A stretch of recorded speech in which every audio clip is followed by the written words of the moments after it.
Well, welcome all of you, and this is the 100th anniversary of the 19th Amendment being ratified by the state of Wisconsin to give women the right to vote. So we are having a big celebration today with Bob Kann speaking to us on the history of that and stories from Wisconsin. And we're also going to have a local introduction by Winnie Lacy on a little bit about the history of Fitchburg and voting history here locally. So Winnie has been a longtime member of the Fitchburg Historical Society and particularly serving many years on the board, as well as the community service as a poll worker. So she's very familiar with voting in our own community here in Fitchburg. So Winnie, we'll have you come and tell us a little bit about what happened in Fitchburg in terms of voting. Thank you, Catherine, and welcome everybody. I see some familiar faces, some unfamiliar faces. I'd like to get to know you all.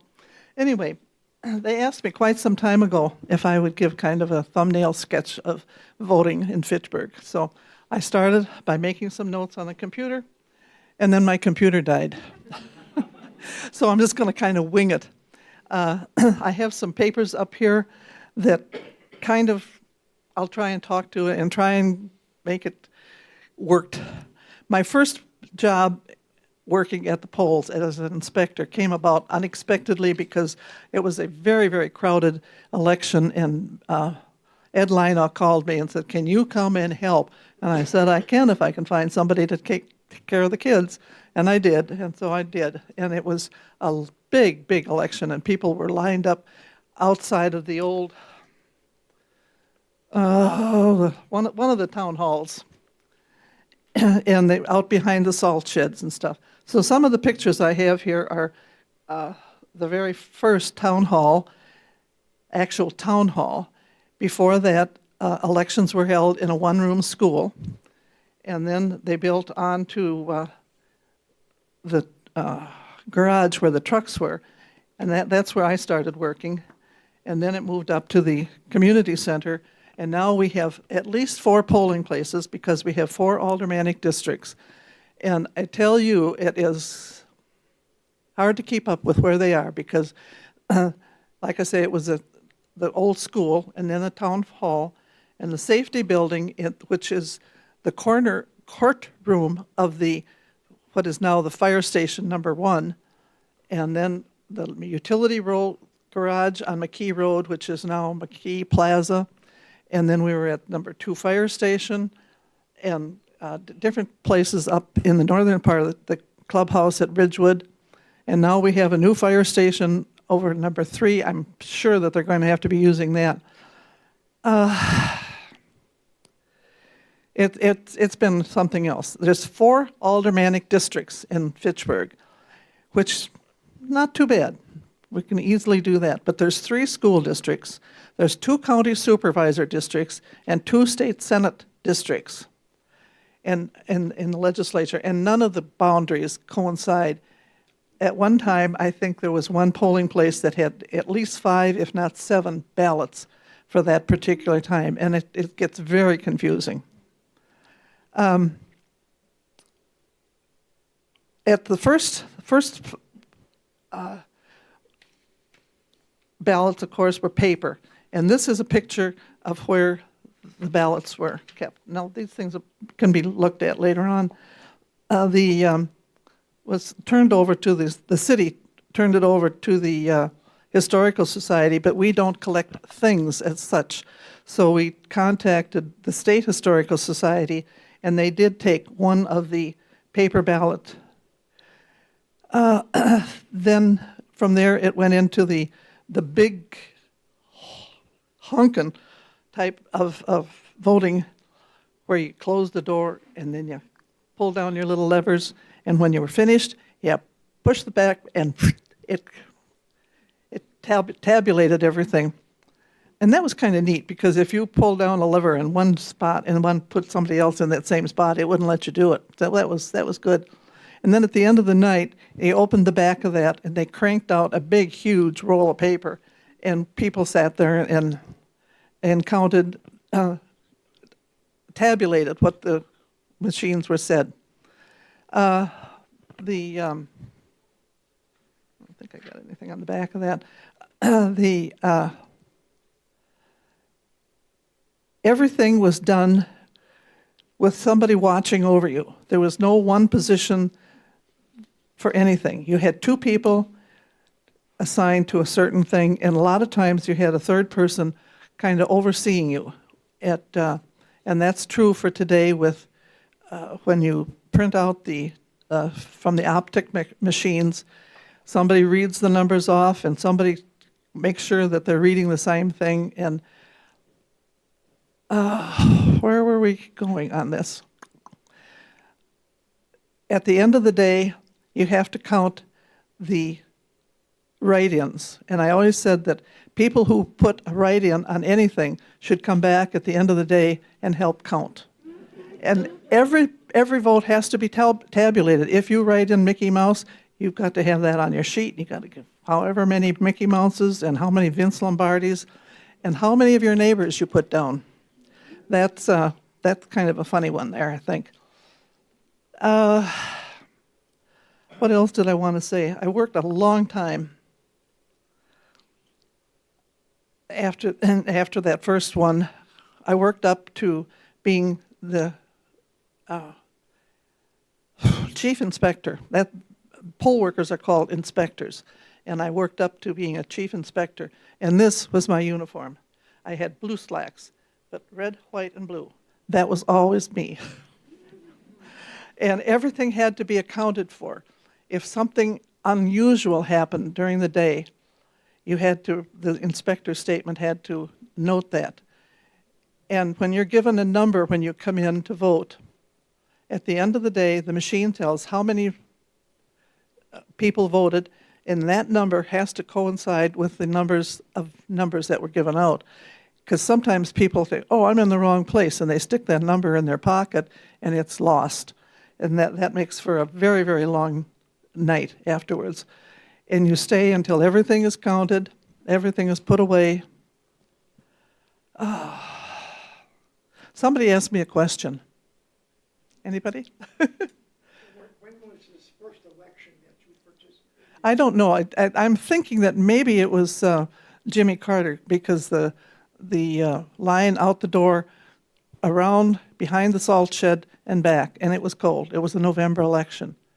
And I don't remember when I finally cashed in, because it was I came in at 6 o'clock in the morning, and I could tell I was not going to be able to do it. And I called the clerk, and she found somebody to come in and take my place. And I went home and I slept all day. And later that week, I turned in my resignation. One thing that I don't know how pertinent it is, but somebody accused Muriel Stoneman, who was another chief inspector, and Winnie Lacy of intimidating the voters. Both Muriel and I had worked on a referendum that was coming up. And this particular person, and as I recall, he was not and this is just off the top of my head, that he might not have been a Fitchburg resident, but his mother was. And he was going to take us to the what is now the Government Accountability Board, but at that time it was something different, and say that we intimidated the voters. I was interviewed by the papers, and I said I had no time to intimidate voters. Number one, people wouldn't know who I was, even though I had a name tag. They wouldn't connect it with anything. And when I come in the door at 6 o'clock in the morning, I only have one thing in my mind, and that is to get as many as 4,000 voters through that election process in an orderly fashion. I don't have time to enter. Muriel and I were going to have T-shirts made saying intimidators. We never did. I wish we had, because I'd wear it today if I did. Oh dear, what do we got here? We've got the original town hall, which was built for something like $500, and then the progression. And here is the picture of the last election that was taken at the last election in the old wooden town hall with the workers.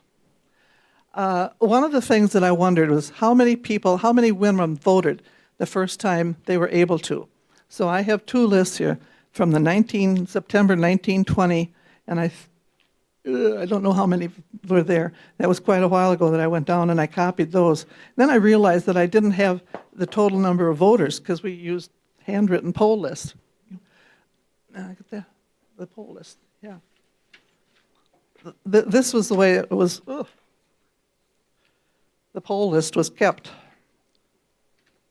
Everybody was written down and with their name and their address. You know what their address was? Either Madison, Fitchburg, or Madison, Oregon, or Verona. It all depended on your mail route. So I didn't, on that first 1920, I don't know how many voters there were, but on the second one, I went back the other day and picked up this poll list, and there's a total of 187 voters, 33 were women, and the women, most of the women were listed with their husband's name. Very, very few used their own given name. And there were a few from Fitchburg, and that was where the railroad went down through the Went Road area. 11 men were noted for not being born in the United States, but they all received their second papers, and that's noted in here, so that they were citizens.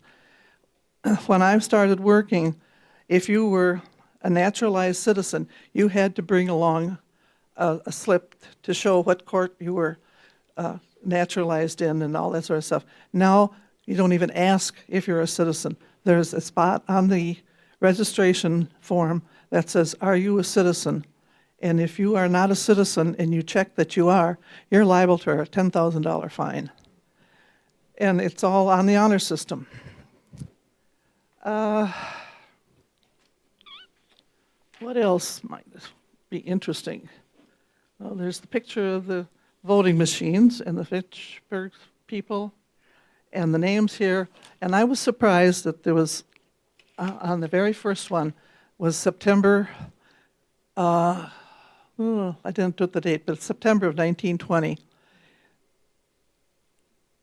17 women, and 3 used their given name. The rest were all Mrs. So-and-so, Mrs. Joe Blow, or whatever. And that was par for the course for this, too. There are very, very few women who use their own name. Oh, there's a Miss Esther. And there's a Chris Arndt. And I'm not sure that that's a woman or not. Couldn't really tell. But she was on the other list, too. It was I loved working at the polls. I loved the, whatever goes on, yeah. The challenge, it was a good challenge, and everything was fine. I don't know, I can't think of anything else. Does anybody have a question? Nope. I guess then I'll wrap it up. And thank you, Catherine.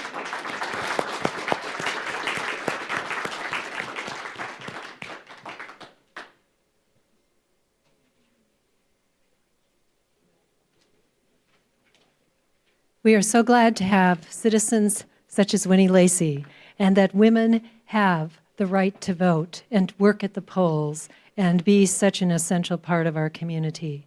So now we will have the story behind how that vote was achieved and the battle to achieve women's rights in terms of voting.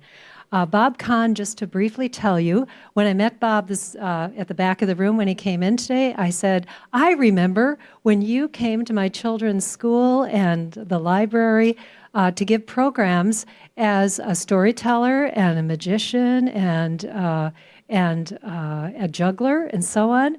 I did not know that Bob had such an extensive resume of also having his doctorate in education and being a professor, also an author and a researcher, and has done research on many historical topics. And one of his books that will be very relevant today is about Carrie Katz's Belle La Follette and how the great battle for women's suffrage was won. And so we're just so happy to have this perfect match of Bob being here with us today to tell the story about the struggle to achieve the vote for women. Bob?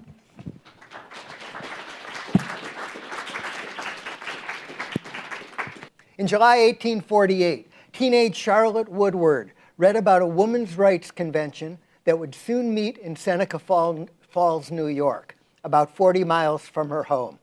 At the time, Charlotte unhappily worked at home sewing gloves. She later said, "I do not believe there was any community anywhere in which the souls of some women were not beating their wings in rebellion. Every fiber of my being rebelled, although silently, for all the hours that I sat and sewed gloves for a miserable pittance, which, after it was earned, could never be mine. I wanted to work, but I wanted to choose my task, and I wanted to collect my wages."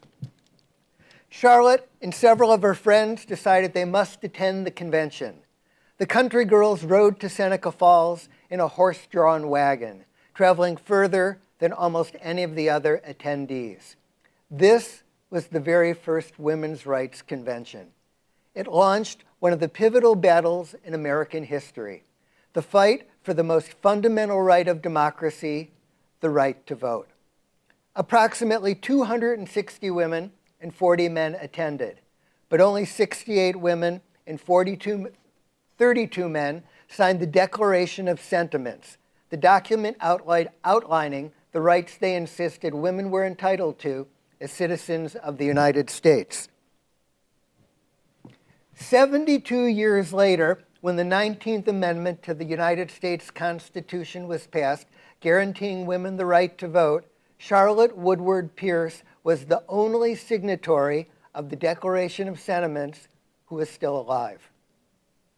The Seneca Falls Convention passed 12 resolutions related to women's rights, including equal access to education, job opportunities, and the right to control one's own money. The only resolution that did not pass unanimously was the right to vote. Some considered it too controversial and feared that it would compromise women's ability to win equal rights in other areas. Even conference organizer Lucretia Mott feared that demanding the vote would cause the movement to be ridiculed. But fellow organizer Elizabeth Cady Stanton persisted and refused to back down. She said, "I saw clearly that the power to vote was the right through which all other rights could be secured." The Seneca Falls Convention was indeed ridiculed for proclaiming a woman's right to vote, and several backers of women's rights withdrew their support. Nevertheless, this event marked the beginning of the women's suffrage movement in the United States. Given the enormous obstacles that they faced, it is miraculous that women ever gained the vote. They began in 1848 in a culture dominated by men. Women were considered weak, incapable of complex thought, and controlled by their emotions. Men were considered strong, complex thinkers, and in control of their emotions. Right. As one who knows better personally. Abusive husbands were not punished for beating their wives.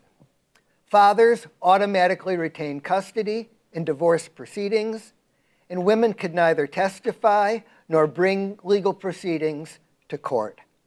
For more than 70 years after the Seneca Falls Convention, thousands of suffragists faced public ridicule, violent opposition, and imprisonment as they petitioned, marched, and demanded their simple rights as citizens. The achievement of suffrage was a complicated process involving several generations and many different individuals and groups with varying agendas. Some women were idealistic and inclusive. Many were exclusive and racist and prejudiced, and most were driven by a combination of motives and beliefs. Some women fought for the vote as a matter of simple justice. They argued that as human beings, they were entitled to vote and they should not have to participate in democracy without their consent. Others argued that women should have the vote because they are more moral and different than men. Voting women would be more sensitive to the plight of the weak and vulnerable, and they would reduce corruption in politics. Some special interest groups fought for the vote to promote their own causes. Some women of the labor movement, for example, fought for the vote as a partial solution to low wages, dangerous work conditions, and sexual harassment in the workplace. Some African American women fought for the vote as part of a broad agenda to obtain civil rights for black men and black women. Although pervasive racism complicated the activism of African American women, nevertheless, African American women fought for the vote with or without a connection to white women's organizations. Because of these varying agendas, the women's suffrage movement never shared a single mindset nor operated in a unified fashion, but instead they operated as a fluid movement of sometimes conflicting agendas. Some women in the suffrage movement would have willingly excluded other women from gaining the vote in order to win their own enfranchisement. Nevertheless, their parallel activism was critical to their ultimate success. With little hope for reform in the state or federal legislatures, the only recourse left for women was to campaign in the court of public opinion. And in 1848, there was no roadmap for how to conduct such a campaign. They began in 1848 with no conception of how to organize thousands of women and men in a campaign that would require effective public speakers, journalists who could report on suffrage news, strategically astute leaders, and much more. They would succeed, but nothing came easily. Take public speaking. A woman speaking for the movement faced very real dangers because she would have to cross the line of acceptable female public behavior and overcome the taboo against women speaking in public. And she would have to learn how to speak from the platform, from street corners, from the back of cars, in debates, and elsewhere to often ferocious audiences of hostile men. The growth of the early suffrage movement came to a grinding halt in 1861 when the nation was torn apart by the Civil War. Some suffragists argued they should continue to lobby for the vote, but most deemed the war so important that it superseded their efforts to try and win the vote for women.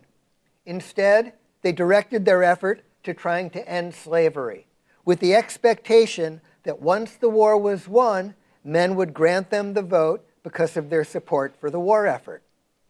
When the war did end, the women's suffrage movement split between those who believed black men needed the vote even more than women and those unwilling to postpone their efforts to win the vote for women for the sake of lobbying for black men. In any case, in 1868, the 14th Amendment to the United States Constitution passed, confirming that black men were citizens and guaranteeing them the right to vote. There was no mention of women. In 1869, the 15th Amendment to the Constitution passed, prohibiting governments from denying citizens the right to vote because of race, color, or previous servitude. Again, there was no provision addressing discrimination by gender. In 1870, the suffrage movement split again, this time into two organizations. Elizabeth Cady Stanton and Susan B. Anthony founded the National Woman Suffrage Association. They would work to get a federal suffrage amendment passed as part of a broad agenda of women's rights issues. Men were not allowed in the organization. Lucy Stone and Henry Brown Blackwell founded the American Woman Suffrage Association. They would work in individual states to try and get suffrage laws passed. Men were welcome in the organization. While these two East Coast-based suffrage organizations were forming, women's suffrage scored their first victories in the West. At the time, state or territorial legislatures had the power to determine who could vote and what they could vote for. So tiny territorial legislatures had the power to enfranchise their women. In Washington, in the state of Wyoming, too many facts at the tip of my tongue.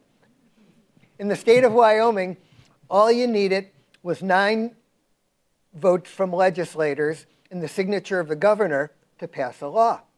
So in 1869, Wyoming became the first state or territory to enfranchise their women.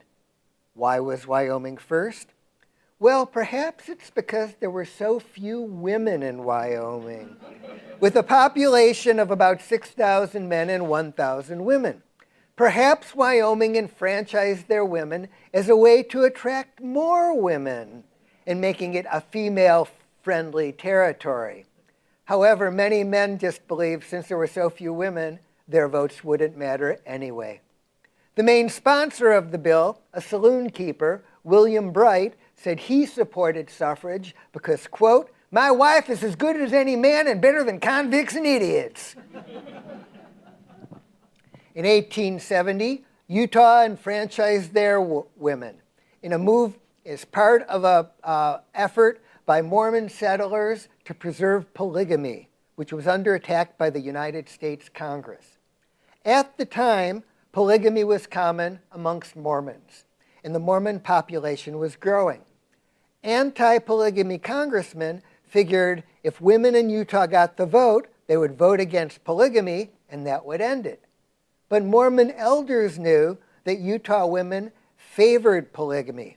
By enfranchising them, they would vote in favor of polygamy, it would shed their image as being oppressed, and it would help stem the anti-polygamy tide in Congress.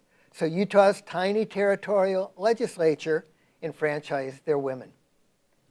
During the 1870s and 1880s, the most dominant movement for reform-minded women was not suffrage, but temperance, the movement to prohibit alcohol.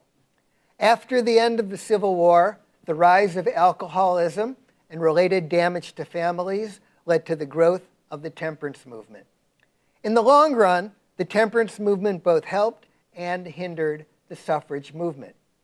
It did train a generation of women to fight for what they believed and gave them experience organizing for change. Many leaders of the suffrage movement first worked in the temperance movement and then applied their skills and talents to winning the vote for women. However, the growth of the temperance movement sparked fierce opposition from the powerful liquor industry that rightfully feared if women could vote, they would vote to outlaw alcohol. By 1890, the 2 East Coast-based suffrage organizations recognized that they were ineffective and their squabbles were hurting the cause. They patched their differences and merged to form the National American Woman Suffrage Association, or NAWSA, as it became known. They would work both to get a federal suffrage amendment passed, and they would work in individual states to try and get suffrage laws passed.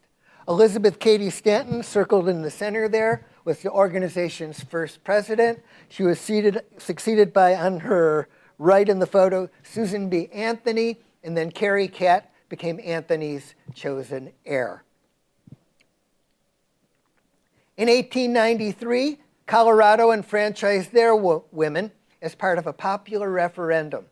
Because it was a referendum, Colorado suffragists had to convince a majority of men in the state, not just a handful of legislators, to agree to share their power with women. I believe the referendum passed in Colorado for 3 reasons. First, at the beginning of 1893, a new party, the Populist Party, rose to power in Colorado.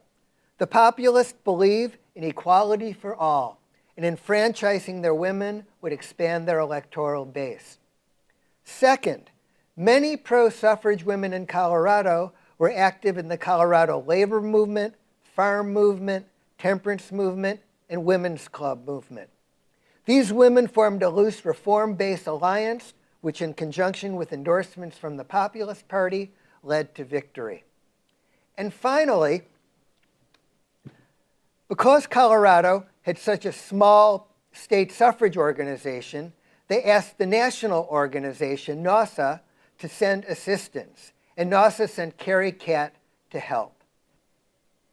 Carrie Catt was an experienced organizer she was born in Ripon, Wisconsin, and she galvanized the Colorado suffrage movement, traveling around the state during the last 3 months of the campaign, leading the movement to victory, and in the process, cementing her reputation as NAWSA's chief organizer. In 1896, Idaho enfranchised their women, again through a loose coalition of women active in a variety of organizations. It would not be for another 14 years before another state enfranchised their women. During these years, the women's club movement exploded throughout the United States. Initially, women's clubs were formed to provide social contact and intellectual stimulation for their mostly middle-class members. Eventually, these women expanded their influence by founding kindergartens, playgrounds, libraries, hospitals, and much more. Over time, however, these women became frustrated by the limits of reform without possessing the ballot. So with the confidence and skills they acquired winning municipal reform battles, they turned their attention toward winning the vote for women. While the women's club movement expanded, Carrie Catt's reputation soared, leading to her election as the president of NAWSA from 1900 to 1905. When Catt assumed the presidency of NAWSA, she was appalled by the state of disorganization she found. Under the leadership of Susan B. Anthony, the chief activity of suffragists had been agitation, not organization. Catt concluded that to succeed and win the vote, the organization needed to be highly organized and filled with women committed to reform and willing to work in a disciplined fashion. This organizational makeover wouldn't be completed until her second term of office, beginning in 1915, when she would transform a disorganized group of women into a potent organization. Although I believe Carrie Catt is one of the women most responsible for women eventually winning the vote, my great admiration for her is tempered by my disgust with her racial prejudice and the racially prejudicial policies initiated under her leadership. Catt believed that African Americans were a stain on the face of democracy because they were illiterate voters who were easily manipulated. Catt concluded that suffrage would gain no traction in the South because white men in the South generally did not believe women should vote at all, and they found it particularly repugnant to consider to give the vote to black women. So Catt made a tactical decision to pander to racism. In 1903, under her leadership, NAWSA established a separate but equal membership policy. At the 1903 National NAWSA Convention in New Orleans, black women were excluded from attending the convention. At this convention, NAWSA's executive body issued a statement endorsing the doctrine of states' rights, which meant each state association within NAWSA would have the power to establish their own policies, which the leadership knew fully well meant the southern state associations would establish racially prejudicial policies against African Americans. In contrast to Carrie Catt, Wisconsin's Belle La Follette was a suffragist who fought against racial discrimination her entire life. Belle was an experienced politician, having served as her husband Bob's campaign manager, speechwriter, and political advisor in his successful campaigns for Congress, governor, and senator. After Belle died, the New York Times wrote she was perhaps the least known yet most influential of all American women who have had to do with public affairs. In 1909, Belle and Bob founded La Follette's Weekly Magazine, which is still published today under the name The Progressive Magazine. In her column, Belle was the first woman who wrote consistently about women's suffrage, international disarmament, and ending racial segregation. Belle had a national following, and she used her column to make the case for suffrage whenever possible. Widely respected, she was appointed to a leadership position within NASA. Belle fought for racial equality her entire life, and even personally complained to Woodrow Wilson after his administration had punished several black employees for violating the administration's racial segregation policies.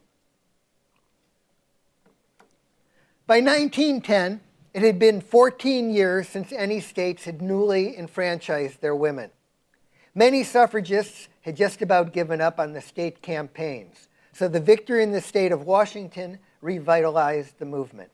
The victory in Washington came through another loose coalition of active women involved in several reform organizations. In 1911, California enfranchised their women. The California suffragists rejected NAWSA's quiet, behind-the-scenes lobbying techniques, and instead they boldly marched in parades, staged guerrilla public speaking events, and launched an ambitious public publicity campaign featuring banners, billboards, and leafleting. These audacious public displays for the time led the New York Times to describe the suffragists in California as, quote, a gang of dynamiters. The victories in Washington and California inspired other state campaigns, and by 1915, most women in the West could now vote. The 1912 presidential election catapulted the suffrage movement onto the national stage. In the summer of 1912, former President Teddy Roosevelt led an exodus from the Republican Party and founded the Progressive Bull Moose Party. With the election only a few months away, the progressives needed an instant party structure, and the suffragists became one of their main partners. The suffrage movement had experience and resources useful to the progressives, and suffrage fit well with the progressives' reform agenda. Now, for the first time, a national political party had endorsed women's suffrage, and Roosevelt promised, if elected, he would appoint suffragist and pioneering social worker Jane Addams to his cabinet. Roosevelt wound up winning 27% of the vote. He succeeded in splitting the Republican base, allowing Woodrow Wilson to assume the presidency with only 44% of the vote. Woodrow Wilson had tried avoiding the women's suffrage question throughout his political career. In the 1912 presidential campaign, he again sidestepped the issue, saying this isn't a national matter, this is a states' rights issue, placing him safely within the Southern States Rights Democrats' camp. Shortly after the election, however, he no longer could avoid the issue. On the day before his inauguration, Alice Paul, the new leader of lobbying for NASA, staged the very first women's suffrage parade in Washington, D.C. When Wilson arrived in D.C. on the day before the inauguration, he was surprised there wasn't a large crowd to greet him. When he asked the staff, where are all the people? They said, on Pennsylvania Avenue, watching the suffrage parade. The suffrage parade was led by labor lawyer Inez Milholland, dramatically dressed in white and mounted on that white stallion. The parade featured floats, bands, and 5,000 to 8,000 marchers, including notables Eleanor Roosevelt, Helen Keller, and Nellie Bly. The marchers were attacked by a mob of angry men, outraged by the sight of women demanding their rights in so public a fashion. Women were thrown off the floats onto the ground, their banners smashed and torn apart. More than 200 women were treated for injuries in hospitals that day. Alice Paul became a national figure as a result of the publicity surrounding the parade. Paul gave the suffrage movement a woman of unshakable conviction, willing personal sacrifice, and remarkable political savvy. Paul became a national figure as a result of the publicity surrounding the parade. The parade also shed light on the racial prejudice characteristic of many of the white suffrage movement leaders, including Alice Paul. 2 months before that suffrage parade in Washington, D.C., Ida B. Wells Barnett, an African-American journalist and civil rights activist, organized the Alpha Suffrage Club in Chicago, the city's first suffrage club for black women. Wells Barnett had fled from Memphis to Chicago several years earlier after a mob had firebombed her office and threatened to kill her because of her relentless work on behalf of the anti-lynching movement. Wells Barnett had reported on lynchings like no one had before her, demonstrating the vast scope of the problem and proving that lynchings were primarily used to punish black men whose businesses competed with white businesses. It was astoundingly courageous work. So in March of 1913, Wells Barnett and other African-American suffragists from Chicago went to Washington, D.C. to march in the suffrage parade. But when they got there, Alice Paul told them they could not march alongside the white members of the Illinois delegation because Paul feared that a racially integrated delegation would alienate the Southern suffragists. Wells Barnett insisted that she and the other black suffragists march alongside their white sisters and not at the back of the parade. Initially, Wells Barnett left the parade, but once it began, she simply ignored Alice Paul, stepped into the parade, and marched alongside the other members of the Illinois delegation.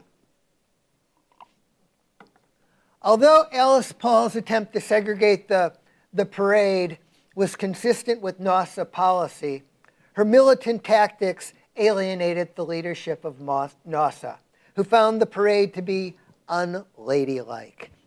This and other differences of strategy led Paul to leave NAWSA and found the Congressional Union for Women's Suffrage, which eventually became called the National Women's Party.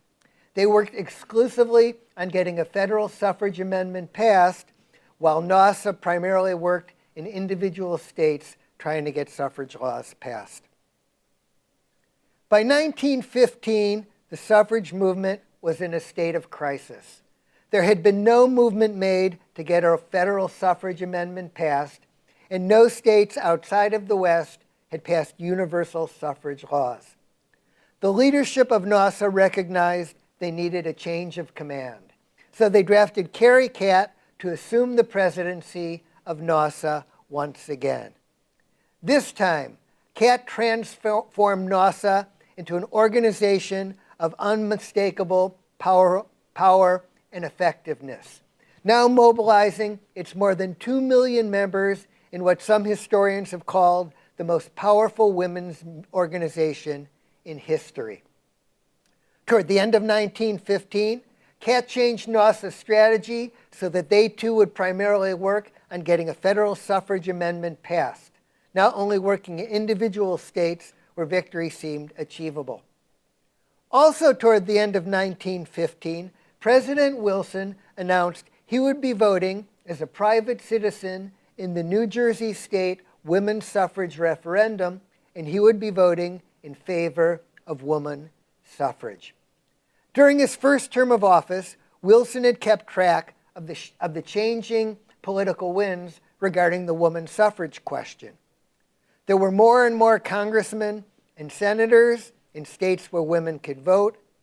4 million women would be able to vote for or against him in the 1916 presidential campaign, and this could not be ignored. Wilson's decision to endorse women's suffrage on a state-by-state basis was part of his re-election strategy to try and win the votes of pro-suffrage advocates and to win back the votes of voters alienated by some of his first-term policies. In the 1916 presidential election, Wilson's Democratic Party endorsed women's suffrage on a state-by-state basis. His opponents, the Republican Party, endorsed a federal suffrage amendment. The women's suffrage movement was now a player and a force on the national political scene.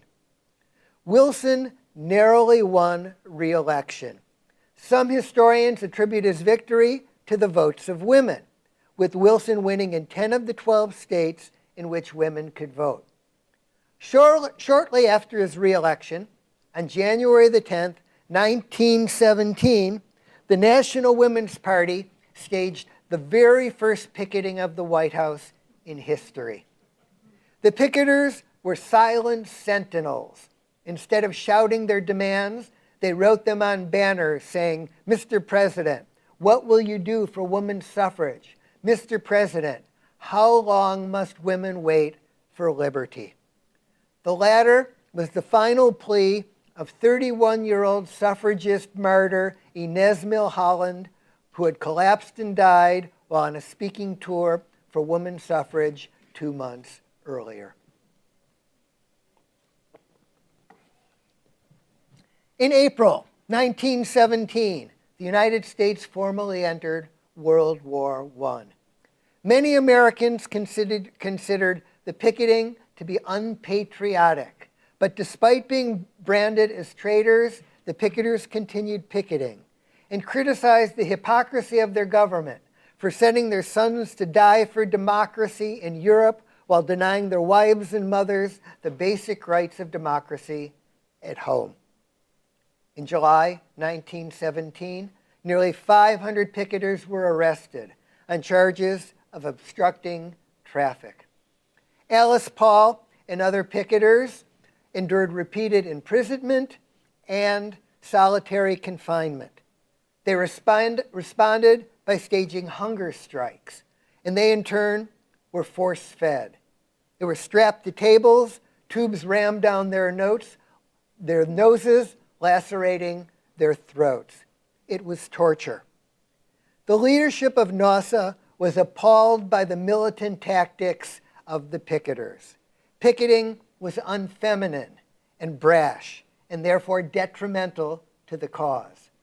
In contrast, shortly after the United States entered the war, Carrie Catt, although personally a pacifist, made the tactical decision for NOSA to get behind the war effort with the idea of trying to garner more support for the suffrage movement. And indeed, she proved correct. Over time, the public increasingly looked favorably upon the suffrage movement by considering them to be increasingly patriotic. During these years, Carrie Catt's organizational wizardry was on full display in the New York State suffrage campaign. To counter charges that women didn't really want the vote, Catt organized thousands of suffragists over the period of a year to go to virtually every city and county in New York on a precinct by precinct basis, gathering a record of more than 1 million signatures of women who said they did indeed want to vote. Contrary to the 1915 suffrage campaign in New York, which had been defeated by an overwhelming majority, this time the suffragists actively sought the support of African American and immigrant populations, leading to a victory by more than 100,000 votes. In part because of that victory, Woodrow Wilson soon announced his support for a federal suffrage amendment. The war had also changed the political landscape. America had a new role in the world as a beacon of democracy. Wilson finally recognized that democracy at home meant including women as part of the electorate. The efforts of NOSA and the National Women's Party were instrumental in changing the president's mind. Beginning with his campaign in 1912 for the presidency, the suffragists applied relentless pressure on the president to get him to support women's suffrage.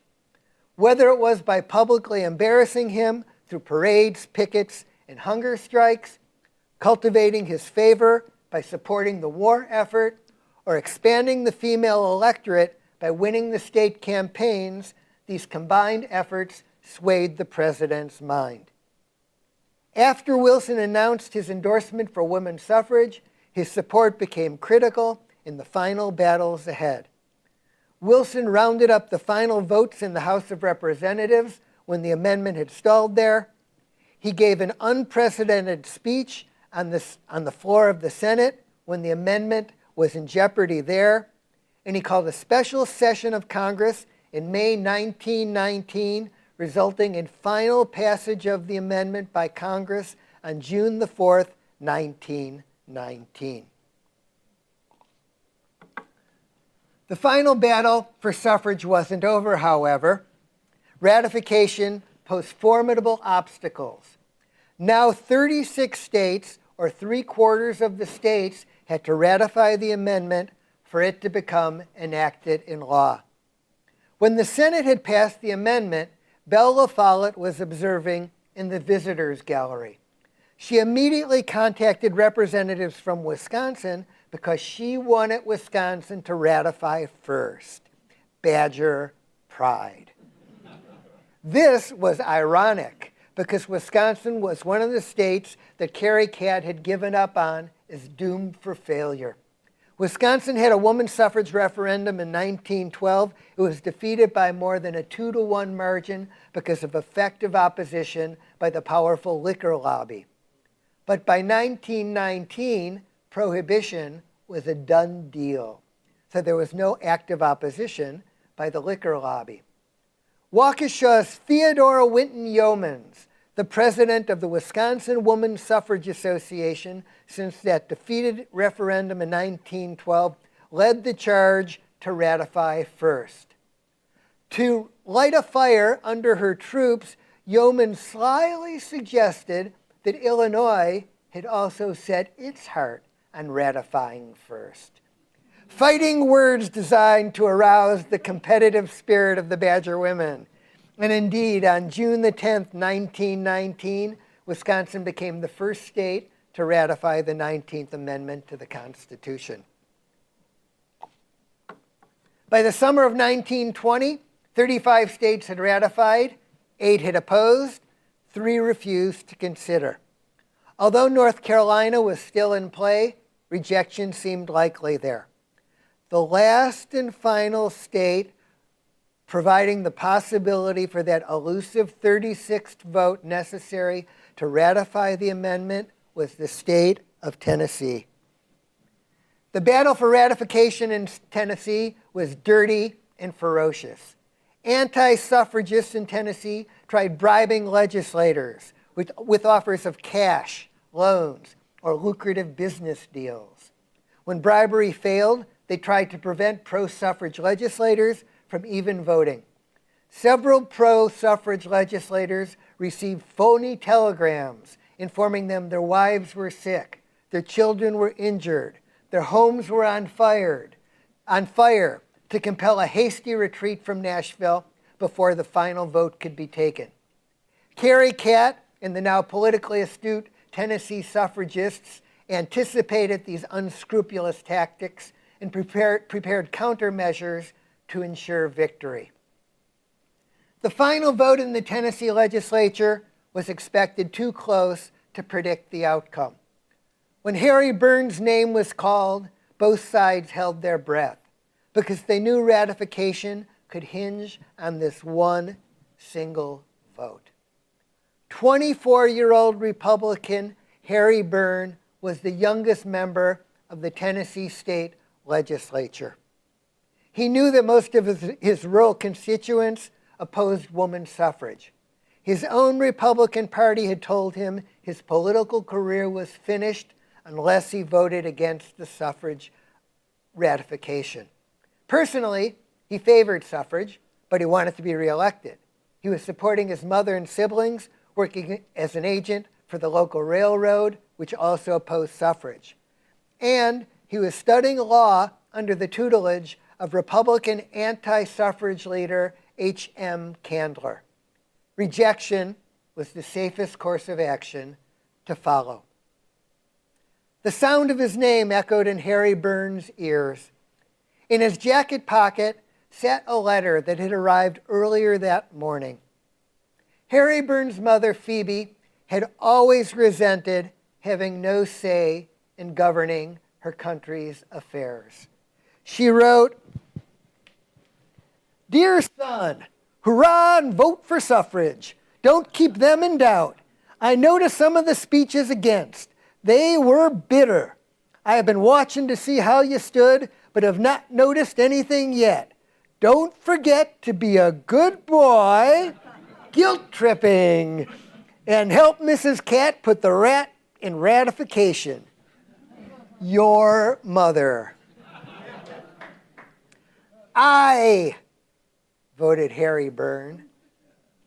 The final vote in the Tennessee state legislature was 49 to 48 in favor of women's suffrage. Byrne later explained, "I want to state that I changed my vote in favor of ratification first because I believe in full suffrage as a right. I believe we had a moral and legal right to ratify. And I knew that a mother's advice is always safest for a boy to follow. And my mother wanted me to vote for ratification. And I appreciated the fact that an opportunity such as this seldom comes to a moral man to free 17 million women from political slavery."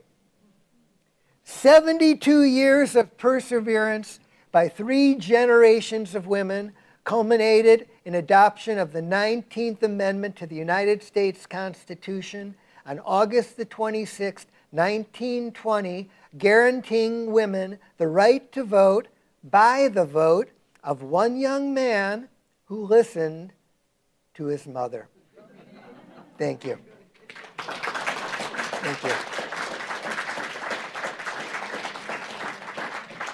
Thank you. Do we have time for questions? The floor is yours. Questions, comments? Yes. These states out west that gave women the right to vote, could they vote on anything? So the Or was it limited to certain? The question was, the states out west, could they vote in anything or was it limited? As I said before, each state, until the federal amendment was passed in 1920, each state could determine absolutely what you could and could not vote for. Every state was different. In Wisconsin, the first thing women could vote for was for school board and in school elections. It changed over time. In Illinois, it was eventually you could vote for president, you could vote for governor, you couldn't vote for Congress. And so each state, it was totally helter-skelter. The clerks would have hated that. Yes. You would have had a nightmare. Yes. Well, you didn't mention Jeanette Rankin. I wonder if you have comments about her. I know she was actually a woman who voted in Congress for the 19th Amendment, women's suffrage, which I think is ironic, quite a story, I think. Yes, so the comment was I didn't include Jeanette Rankin, and I can't tell how many other people I also didn't include. Jeanette Rankin was the first congresswoman in the United States. I believe she was from Montana. She was an active suffragist. There's a lot of controversy amongst the historians about what actually caused women's suffrage to finally get passed. But I read a whole book about the suffrage movement in the West that argued that women like Jeanette Rankin and the victories they scored in the West ultimately were responsible for it eventually moving east and it ultimately being passed. And also a lot of the suffragists from the West eventually came east and helped the movement. So there was a lot of sort of merging between them. But I personally believe people like Jeanette Rankin were indeed absolutely critical, not only for their participation in the suffrage movement, but proving to men that women could be leaders. She was, case in point as a congresswoman. Thank you, yes. Somebody else? Yes. We're supposed to learn from history. What does this history show for our difficult times we're living in now? It seems to be pretty close to 50-50 on similar issues that seem kind of obvious. Why would you say women are not equal? You know what I mean? Mm-hmm. Whoa, what a complicated question, young man. So, no, it's part A. Wait. Do you want me to answer part A or do you want me to forget part A? So, I think in some ways my studies of this movement were as horrifying as they were inspiring. The racism, I almost dropped the union, the whole effort, because the racism was so disgusting to me. And it happened, it wasn't just with African Americans, it was with Latinos, it was with Chinese, it was with Native Americans, it was just, right, it was just absolutely hideous. And the leaders, Carrie, Cat, and Alice Paul, once the vote was won, they basically threw African American women under the bus, were basically disenfranchised within 10 years, such that it wasn't until the Civil Rights Act in the 1960s where African American women could actually safely vote. On the other hand, progress has been made. You know, you look at who's our elected officials, there's a lot of women, you know, who've been elected. Women are active participants. Women are, you know, made great strides. Or women lawyers. There's a million ways in which this movement is part of a progressive way in which society has changed. So I think it's a mixed bag. It's both demoralizing. It's demoralizing that they're still trying to disenfranchise populations today, just as they were doing 100 years ago. And there's some inspirational things that say, don't give up.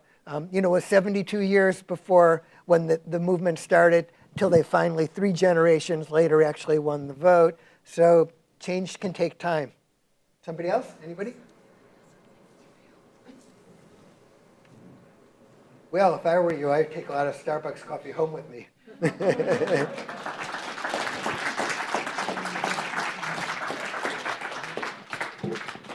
Thank you, Bob.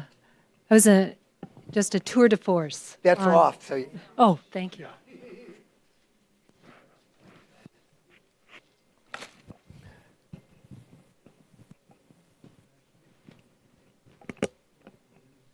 That was a tour de force by Bob on the women's suffrage movement. And I think we are also grateful for Bob and the research and dedication he has given to that topic.